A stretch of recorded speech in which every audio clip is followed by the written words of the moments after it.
Hello, my name is Shay Williams Hennett, and I am the immediate past chair of the Fredericksburg Area Association of Realtors Diversity, Equity, and Inclusion Committee.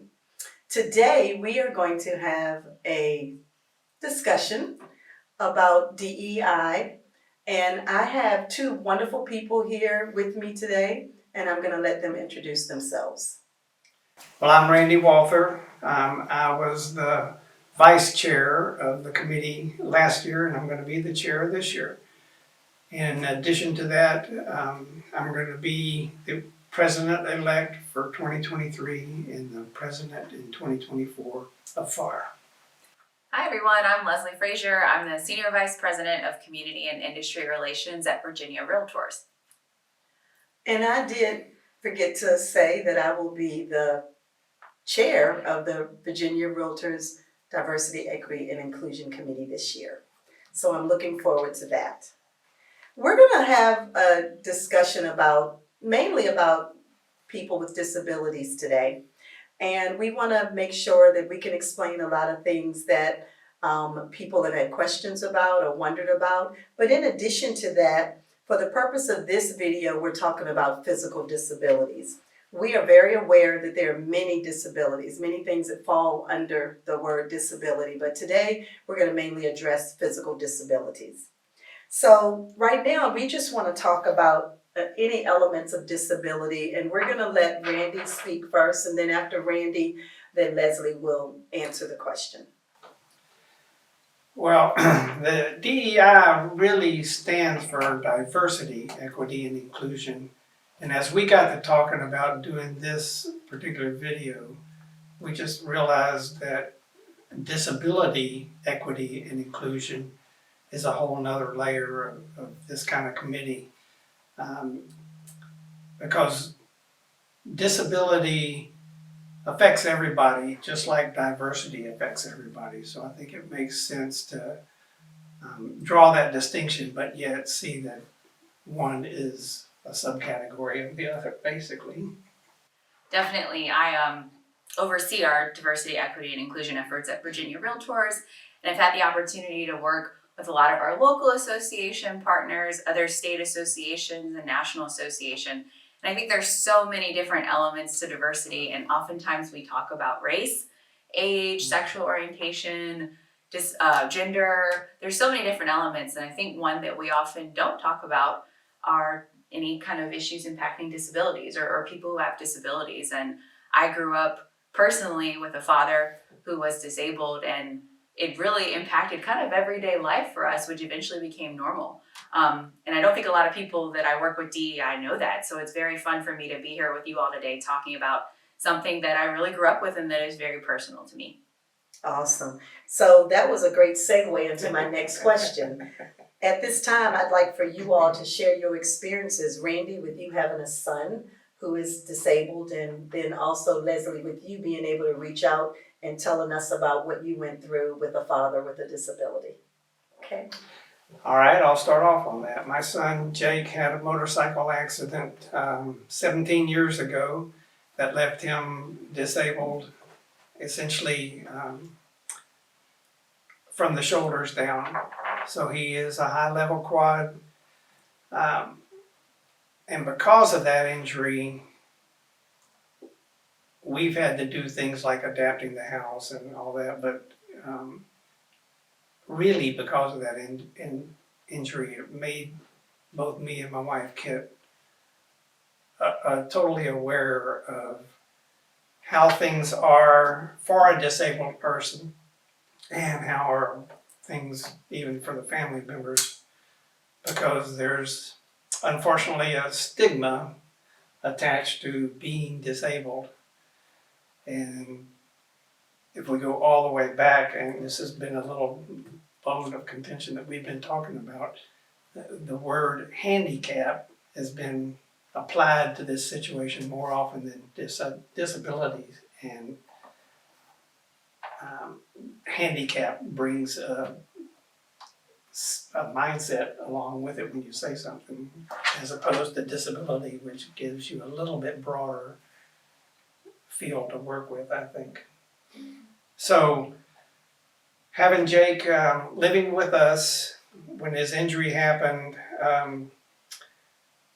we had to change our house. We were not going to move, and we'll discuss that later. It's awful hard to find houses that fit people with wheelchairs. But we did things like we created a sidewalk around the back of the house. We live in a typically one level house, but it's got a basement that's fully finished. So we had to get him upstairs somehow. And we did that by working with the grade of the land to bring a sidewalk all the way around to the back. But on top of that, we had huge support from our community, and we were able to, through them, fund installing an elevator into our house. So we have drive-in access into the garage, and then he can get on the elevator and come right up to the top. And we use that during bad weather.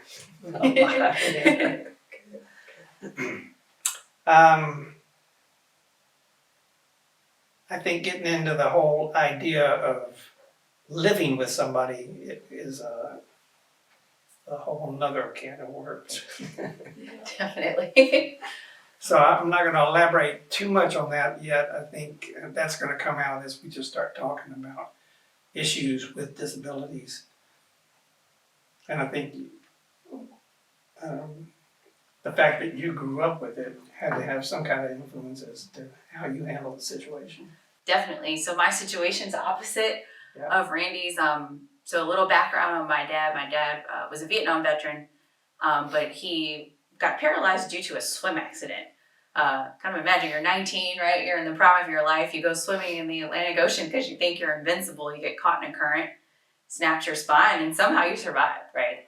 So my dad ended up, he was a partial quadriplegic, very unique. So definitely a quad, but had partial functioning and feeling in his body. So growing up with that in the prime of his disability, he was able to walk a little bit, very slow with crutches. And my mom and I both had to be nearby because he fell a lot. So growing up, I didn't think anything of it. It wasn't adjusting to a new accident. It was just the norm. Even when my parents met, my dad was paralyzed then. So me coming was actually a miracle. My parents were married 12 years before they had me. They didn't think they'd be able to have children because of my dad's accident. And boom, here I came. So definitely grew up with that. It was always the norm. And my dad was very determined. He was, if I can't physically do, I'm going to teach you so you can do this. So as a kid, I was up on a ladder and kind of a tomboy doing a lot of things outside with dad, in the yard, which has very much helped me in my adulthood today.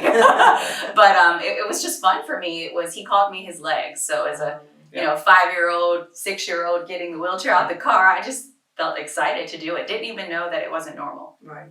Mm-hmm.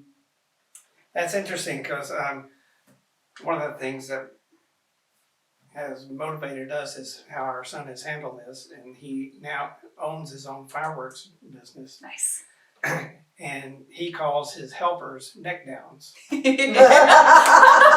love it. He's the neck up there, the neck down. I love that. So anything physical, he has people doing it, but as far as his fireworks shows go, he plans all of that on computers and can deliver a program to clients, and they can decide, oh yeah, I like this or I like that. But when it comes to planning it, that's his job. When it comes to building it, that's somebody else's. guys. Yes, I love that. That's funny. That's awesome. So now let's talk about some of the accommodations that you all needed to do in your houses for your father and for your son. And maybe some of the implications, because I feel that a lot of agents are not aware of the fair housing rules and regulations that have to do with people with disabilities. Right. And so let's talk about some of the accommodations that you had to make, and then we'll talk about some of the things that we know are things that people forget when it comes to like rentals and things like that and the fair housing laws. Yeah, I'll have a lot to say about that because we went through all of that changing our house, and we learned so much. Because you really don't know in this kind of situation what the requirements are going to be. It's one thing to stipulate the width of a hallway or a roll-in shower or something like that, but you still have to have room for the wheelchair to turn around, and the right level for a mirror or whatever. So things like that are, I think you just handle each thing as it comes up, as opposed to a new build where you could actually request larger rooms, open concept, that would make it just easy for a wheelchair to move around. And I gotta say, this isn't all, doing these kind of modifications, turns out the older I get, the more I'm using that elevator. Because it's easy, I think it's gonna enable us to age in place. So again, there's kind of a stigma about changing your house because of a disability. But in fact, all of these disabilities work really great for able-bodied people. Mm-hmm. So I didn't do a whole lot of we didn't do a whole lot of major changes. We were lucky enough to have a Rambler. If it's a two-level house, it's a whole nother ball of wax. But things that builders can do is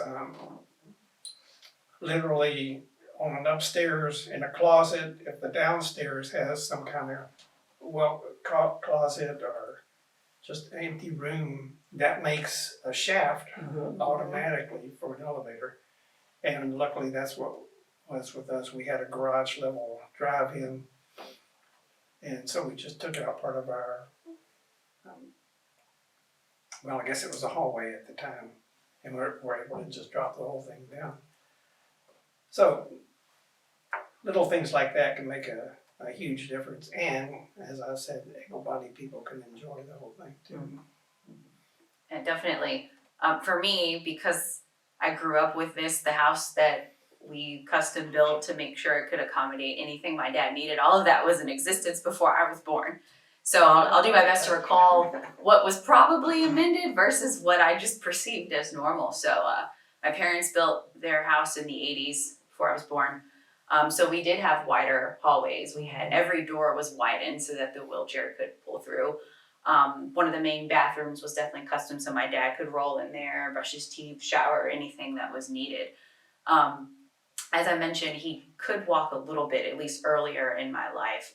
And again, my dad his accident was in 1972. So I think back then, a lot of it was just, you accommodate yourself. Right. And as time and laws and regulations have fortunately changed, it's a lot easier to have accommodations. So I kind of grew up with both, where we would accommodate ourselves and then accommodate where necessary. So had a one-story house, which was very easy for him to get around, but there were a couple of steps, and he would very slowly kind of find a way to maneuver up them a little bit. And then usually once we got in the house, it would be, okay, get in the wheelchair to go to the far end of the house, which is where my parents' room was, and things like that. Probably the biggest change that I actually remember when I was in middle school, we had a sidewalk put in from the front of the house all the way through the back. We had a huge backyard, and an elevator lift that was right outside of my parents' room because they had a door that went out on our deck. Oh, nice. So I remember that being constructed. I'll be honest, it was constructed at the same time a basketball court was put in the yard for me, so I was more focused on that. But it was cool that when the elevator lift was put in and my dad would roll in there and go up to the room, I would get in there with him. Like, I'm riding up the lift with Daddy. It was just fun and normal for me. And then I'd push him in the room and we go in that way. He had a Grand Jeep Wagoneer, classic car, but we were able to fold his wheelchair up and put it in. But as I got a little older, my dad could drive all the way through, probably about when I was in high school. So the timing worked out because by the time he could and I could. Yeah. And at that point, he really started needing to use his wheelchair a lot more. And we got an electric wheelchair. Fortunately for us, because of my dad's military service, everything went through the VA. So from the initial home changes to the elevator lift to the electric wheelchair. We're very thankful for the VA, but that electric wheelchair and that elevator lift, those were the two things that really made a difference, especially as his health began to decline. And I know as far as fair housing is concerned, Randy and I being realtors, we've dealt with people who've had disabilities, and I know there's things like when you want to rent and people may not want you to make modifications to their homes, but you have the right to, because that's part of the fair housing law, that you can make reasonable accommodations to that house to accommodate your disability, and then when you move out, you just have to agree to put the house back in its original condition. So I have experienced that a few times when landlords did not like that. But once you tell them about fair housing, then it takes on another meaning, because of course they can get fined if they decide that they don't want to do that. So that's been something that was very interesting to me. And there's so many rules and regulations having to do that. And I think as realtors, if you don't already know, that is definitely something that you should look into, because there are a lot of accommodations that people with disabilities can make to own. Right, and that includes something like a service dog. Yes, even the Which service is a dog. whole nother. Story. Yes, we've definitely been through that before. Yes, with people. I think a lot of realtors understand that part. Yes, even though it says no pets, if the person has a service dog, then they're supposed to be able to bring the service dog, and a lot of people don't understand that or don't know that, so, yeah. Well, the next question that I have are tips for an agent, or really anyone, not necessarily an agent, to be aware of whenever they're interacting with people with disabilities, when it comes to mainly maybe even finding a house or doing these modifications. Like, Randy, when you first had to modify your home for your son, who did you reach out to? Those were private contractors. Again, the community really rose up, and you just don't know how people are going to respond until you ask them. Right. And so we threw it out there. This is what we need, and people came forward and said that they could do it. We weren't asking for anything dramatic. Well, building the shaft for the elevator was a big deal, but again, we had two friends that just said, we can do this. So I had an experience with a friend of mine who has a son who's 31, and he's been disabled since birth. And we went to 9 counties over about an 8-month period looking for a home for them that would accommodate their needs. Now, I sold them another home in a subdivision, and they made thousands and thousands and thousands of dollars of modifications to just make him more comfortable. Right. But in this case, they wanted a home that could be their forever home, and that would also be his forever home that would make the modification. So some of the things that I know, we always had a measuring tape with us everywhere, because we had to measure everything. We had to worry about the van coming into the garage and having enough space to be able to have a lift built so that his wheelchair could go directly into the house. We needed to be concerned about a 0-grade entrance in the front door so that he could go right in. And then one of the biggest things was making sure that there was a main level bedroom for him. And then she always wanted to know where was the master bedroom and bath, because the master bathroom generally had double doors and was big enough and wide enough for them to make a very small accommodation for him to have an easy roll into the shower. So it was just very interesting. I learned so much in that particular case, because in the other house, they did all the modifications after they bought the house. But with this one, every single house, we knew what to expect. I knew what to expect, what we needed to look for. And sadly, there were very, very, very few houses out there that met hardly any of the things that they needed to have for him. I would agree with that. Yes. Yeah. So that was a learning experience for me. And I learned so much as far as if I ever have another client that has disabilities, I will know so much more, and as far as how to help them. Yeah, and I'll chime in a little bit. I'm not a real estate practitioner like you all are, but just some 3 kind of general things. The first, and this should be common sense, but you'd be surprised at how often it happens. Just because someone has a physical disability doesn't mean that their mind isn't there, right? There have been times where people would look at my dad and see he was in a wheelchair and just talk to him as if he were slow or didn't have full mental capacity. And it was very frustrating and quite frankly disrespectful. But I think there were biases that they didn't even realize they had or that they were doing that, right? So talk to people like they're people. The second is, if you have a client, and I mentioned earlier, we were the kind that always accommodated ourselves, especially around the time in which my father became disabled. That was just kind of what you did.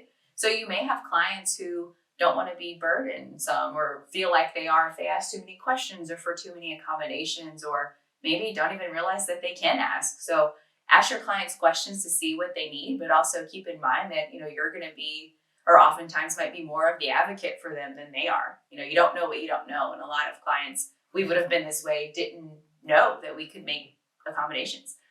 And lastly, NAR has some great training, Fairhaven in particular, and their implicit bias training, as well as at Home with Diversity. Those three are great trainings and certifications that can just help you better understand working with different elements of diversity, and particularly how to check your own biases. Fairhaven is one of my favorite tools. And, when I did it, I failed one simulation. I've told you all this story before, but I failed the simulation where my client was disabled. And I thought, how could I, of all people, not pass this scenario?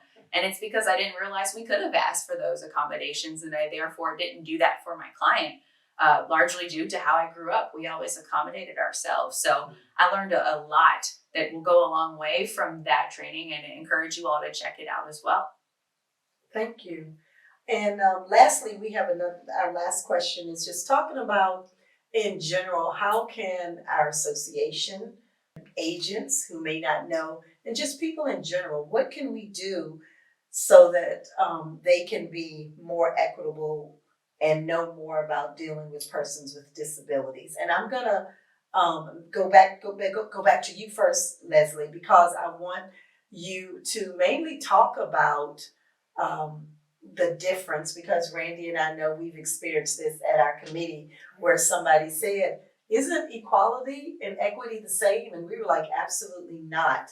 And I know that on the state level, you have some wonderful videos that shows the difference, but would you mind taking the time to let people know what is the difference between equity and equality, and also talk about these implicit biases that people have? Yeah, for sure. So I normally explain this with a graphic, so I'll do my best to talk about it. So equality is giving everyone the same thing, which is really only fair if everyone's at the same place to begin with. And the image I normally use are three people who have different heights and different abilities, who all want to see a soccer game. And they're all given the same size box to look over a fence and view the game. Well, the tall person doesn't even need the box to begin with. And then the third person is in a wheelchair, so they can't even get on top of the box to then see the game. So it seems fair because everyone has the same size box, right? But they're still not all able to see the soccer game. Whereas equity is giving everyone access to the same opportunities. So it doesn't matter your height, your ability, everyone is then able to see the game. And that's really how we approach DEI, learning differences, learning that people may not be in the same place to start or finish as we are. So how do we make sure that we're giving everyone equal access to those opportunities? I think a big key there is, again, just ask questions. Mm-hmm. There's no reason to treat a person with disabilities different. Yeah. Mm-hmm. Yeah. I agree. And one of the things I mentioned when we were just talking earlier is people will talk so loud with people with disabilities like they can't hear. Right. And I made an example like, when I see Jake, I'm not going to ask you questions about Jake. I'm going to ask Jake questions. So we get that a lot. Yeah. So unfortunately, there's so much that we all need to learn when it comes to diversity, equity, and inclusion. There's so many things, classes at Home with Diversity, fair housing classes, Fairhaven simulations. There's so many things that we as Realtors can do to learn more about DEI. And we should want to know any and everything that we can. And I did take an implicit bias class, and I was so surprised. And one of the biggest things that I learned in that, even in that class, was not to call people disabled persons, but a person with a disability, because we want to make sure that we talk about that person first and anything that they have going on with them second. So I think that all of this is a learning experience for us. I hope that this video for everybody who has takes the time to look at it will be a learning experience. It'll give them something to talk about, something to go in dialogue with somebody else, because we all know we don't know what we don't know, but it's okay to ask. So do you all have any last comments? No, for me, it is inclusion. This is not a segment of society that should be excluded. Good. Yeah, I agree completely. Education is key. Talk to people who are different from you, learn of their experiences, be respectful, but come to the table with curiosity. I think the more we have these conversations are going to go a long way. And one of the last things is, remember that this video is about physical disabilities. We all know that there are multiple disabilities that people may have, and I am sure that we will address some of the other disabilities at some time. But please take the time to learn more, take the time to know more about your business and how to deal with people with disabilities. And I just think overall, we just need to know how we need to deal with everybody and how we need to have discussions with everybody. So thank y'all. I am so appreciative that we were able to do this. And bye, y'all. Thank you. Bye. Bye.